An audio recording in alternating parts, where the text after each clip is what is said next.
കൊള്ളക്കാരനെ ഇങ്ങോട്ട് കൊണ്ടുവന്നിരിക്കുന്നു. മാത്രമല്ല അവന് പുതിയൊരു ഉദ്യോഗം ഉണ്ടായി കൊടുക്കാനുള്ള ബന്ധപ്പാടിലാണ് പോലീസ് കമ്മീഷണർ രാജശേഖരൻ തമ്പി, നിന്റെ തന്ത. എന്തെങ്കിലും കണ്ടിട്ടായിരിക്കും അച്ഛൻ അങ്ങനെ ചെയ്യുന്നത്. പിന്നെ രാജ്യത്തെ സകല കൊലപാതകളെയും കൊള്ളക്കാരെയും പിടിച്ച് പുണ്യവാളന്മാരാക്കി കളയാന്നുള്ള പുതിയ എക്സ്പെരിമെന്റിലാ പുള്ളി. കണ്ട ഉടനെ വെടിവെച്ച് കൊല്ലിയോ തൂക്കിലിടുകയുണ്ട.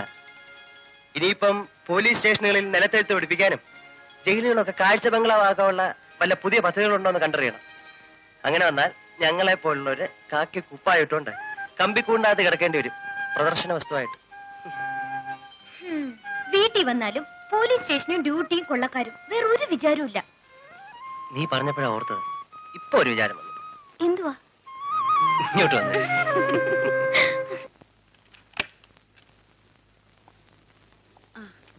നീ ഇതുവരെ ഉറങ്ങിയില്ലേ? എങ്ങനെ ഉറങ്ങാനാ? ദേ കണ്ടില്ലേ, എന്തോ സമ്മാനമാണ്. അച്ഛൻ വന്നിട്ട് അച്ഛന്റെ കയ്യിൽ കൊടുത്തിട്ടേ ഉറങ്ങാൻ പോവുള്ളൂ എന്നും പറഞ്ഞു കയറി കിടക്കുക. അവൻ സ്നേഹമുള്ള കുട്ടിയാ. അതെ അതെ അതെ അതെ, അച്ഛന്റെ പുന്നാര മോനല്ലേ. പക്ഷെ ബാക്കിയുള്ളവരോട് ഇവൻ കാണിക്കുന്ന ദേഷ്യമുണ്ടല്ലോ, സഹിക്കാനാവില്ല. അതൊക്കെ മാറുമെന്നേ, അവൻ കൊച്ചല്ലേ. മോനെ മോനെ. അച്ഛ അച്ഛ, എനിക്ക് സ്കോളർഷിപ്പ് കിട്ടി. അതിന് അച്ഛനൊരു പ്രസന്റേഷൻ വാങ്ങിക്കൊണ്ട് വന്നതാ.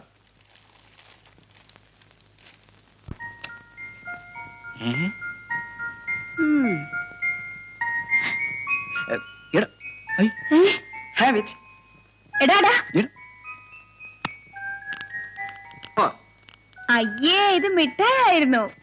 ഞാൻ അമ്മയെ കളിപ്പിക്കാൻ വേണ്ടി വാങ്ങിച്ചിട്ട് മിഠായിയാ. ഇതിലച്ഛൻ സേർത്തിട്ട് വയ്ക്കാം, പാട്ടും കേൾക്കാം. നല്ല ട്യൂണാണെന്ന് തോന്നല്ലോ. Thank you my dear sun.